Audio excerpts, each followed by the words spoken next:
Okay, hello everyone. We are group 2, right? Today we are going to talk about typical structure of a research proposal. There are 7 members in our group. My name is Viết. So my partner is Như. And Như will talk about the plastic, right? And her name is Chi, right? And her name is Ha, and her name is Viết. Her name is Dwight, and his name, we only have one voice in our class here, and his name is Mike, right? And he will continue with the second part. So now, my name is Viết. I will start with the part 1. There are 8 components in our presentation. The first component is introduction and background. And number 2 is rationale. Number 3 is literature review. And number 4 is research question.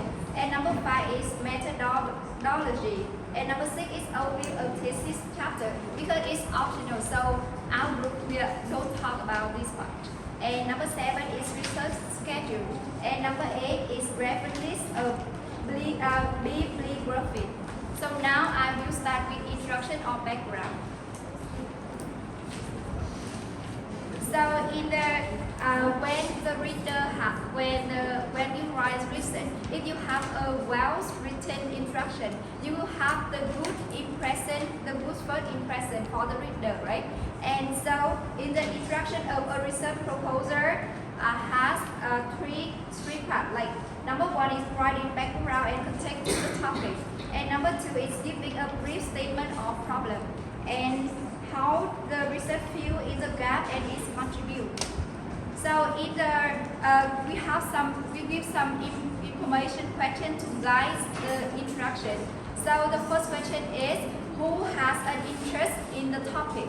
And the second question is, how much is already know about the problem? And the third question is, what is missing from the current knowledge? And the last question is, what new insight will the research contribute? So now we will move with 2 questions, question number 1 and number 2. And question number 1 and number 2, providing background and context to the topic. And in this to answer 2 questions, and we have to try to build a story around the central theme of the research. And the story adheres to the core idea and does not digress into literature review. So, and move to the question number 3. And what is missing from current knowledge? We have to give a brief statement of problem and gap is current knowledge, right? And in this part, we have to note the problem statement and summarize the missing piece of knowledge in reliable citation. So, and move to the last question. What new insight will the research contribute? How your research field is a gap and its contribution? In this question, we have to indicate new added values and or new insight of the research, and state the significance of the new insight, and briefly indicate why you think your new insight and how you get the insight, and it means which method are used. Okay, thank you. And now we will move to the rationale with Mike, right?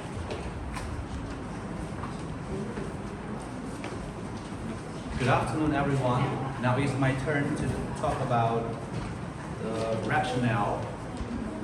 The rationale for one research is the justification for undertaking a given study.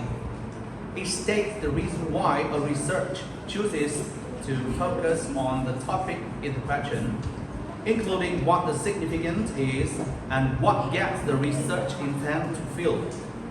In short, it is an explanation that rationalizes the need for the study. The rationale is typically followed by a hypothesis or research question and the study objectives.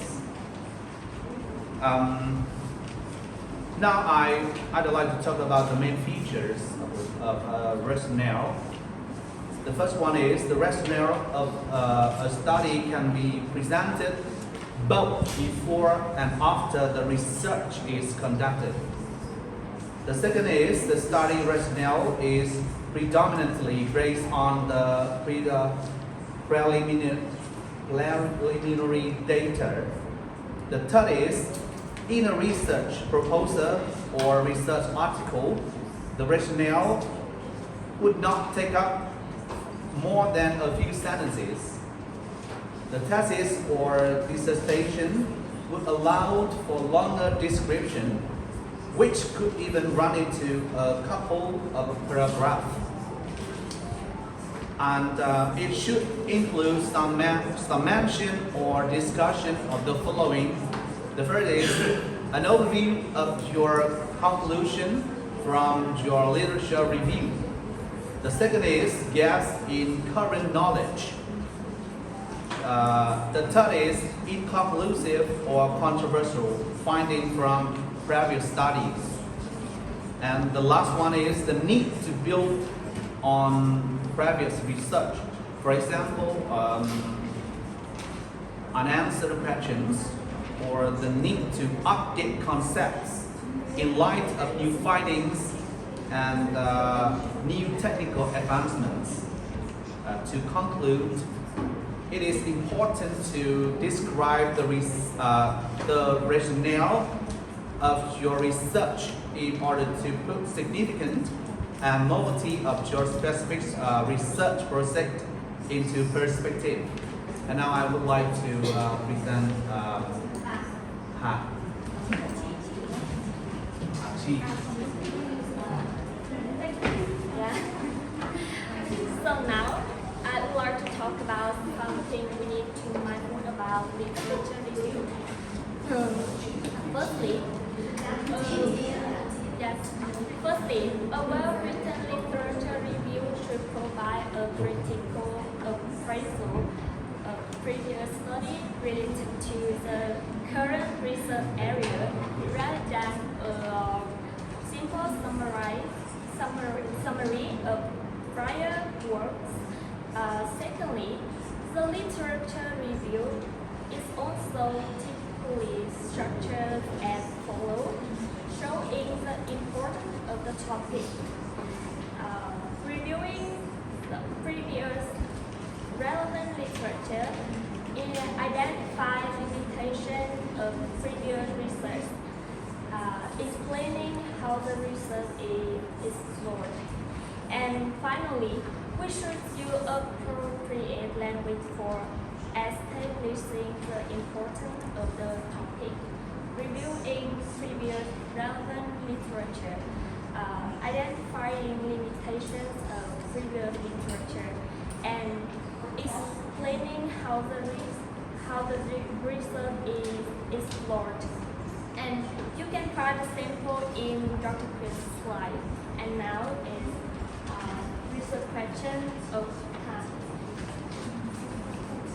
Hi everyone, this is my part. I'm going to talk about the research questions. And I want to tell that there are three small parts in my presentation. The first one is research questions. The next one is how many steps to write a good research questions. And the last one is quality of good research questions. So come back to the first part, the first small part. So what is the research questions? You know, a research question is an inquiry into a concrete, specific, the specific concern or issue which is answerable. And you know, you see here, I have a house. And now, do you know how many main parts of this house? Thank you. There are three main parts to build this house. The first one is wall. The next one is, you know this one? Here? The floor, or we can say foundation. And the last one? Okay, attention. The last one is the root. yeah. I mean the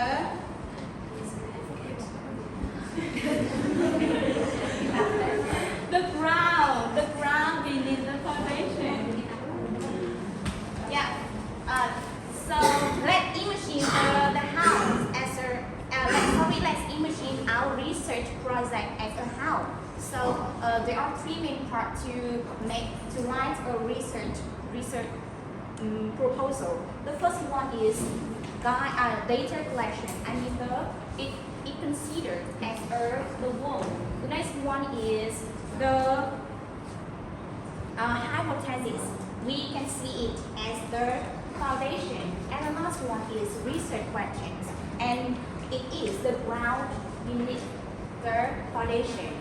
And so without a questions, we can't have a hypothesis.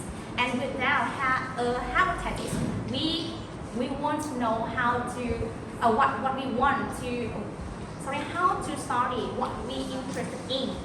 And now let's move to the next part, that is how many steps to write a good research questions. The first one is that you need to indicate your concrete concern. The next one is you need to decide what you want to know about that specific concern. The next one is that you need to turn it into the questions. And the next step, you need to ensure that the question is answerable. And the last step is make sure the question is appropriate. It means it's not too broad or not too narrow. And the last part is the quality of a good research questions. So there are 6 qualities of a research questions. The first one is it should be focused. Next one is feasible. The third one is complex. The next one is researchable. The next one is specific, and the last one is relevant. That is my presentation. Thank you. And the next one is part 5. Hey guys, my name is Maya. I will talk about the methodologies. The research method is a systematic plan for the conducting research. It involves experience surveys such as questionnaires, interviews, participants, observation data, case study, and action research. There are 2 kinds of research methods: qualitative and quantitative.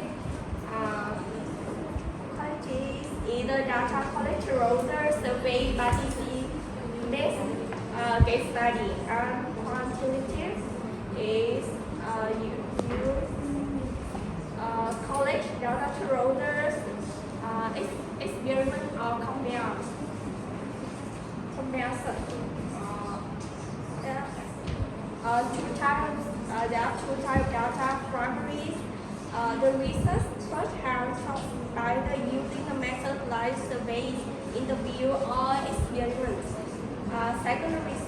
Secondary data gathering, gather study surveys by others, data available in the books, newspaper, and articles. The method section of the research proposal in the social sciences conclude the flow, indicating methods, studying data, analysis, and standing assumptions. And next, Hello everyone. Now I will talk about the research schedule.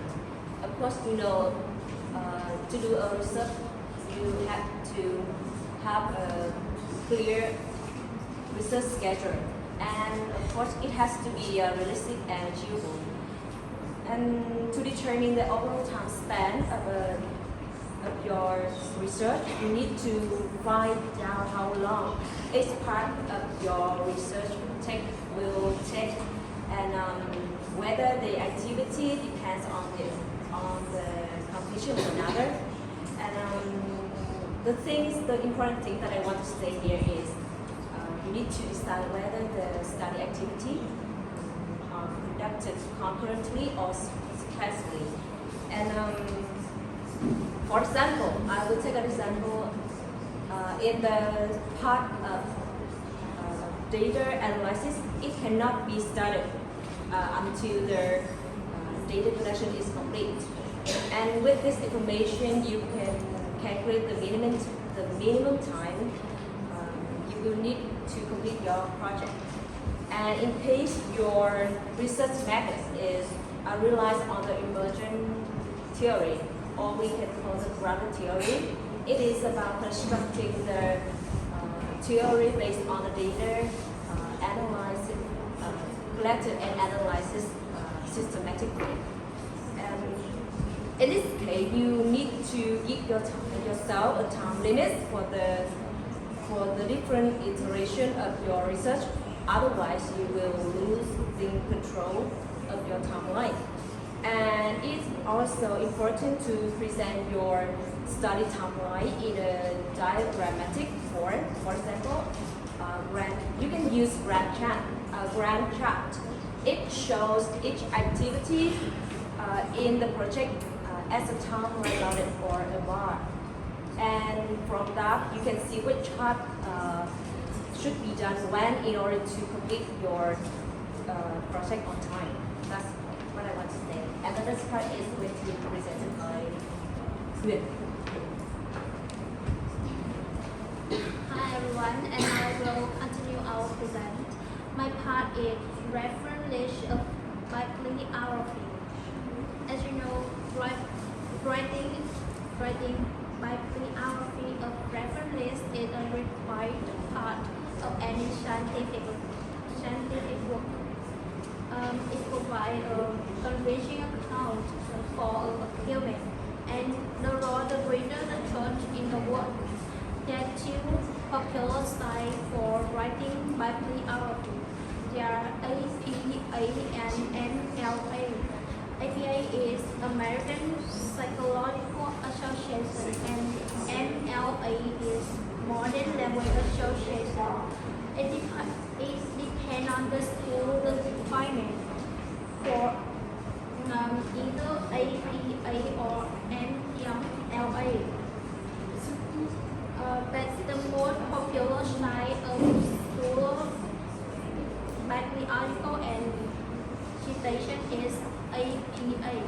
So that is the end of our presentation.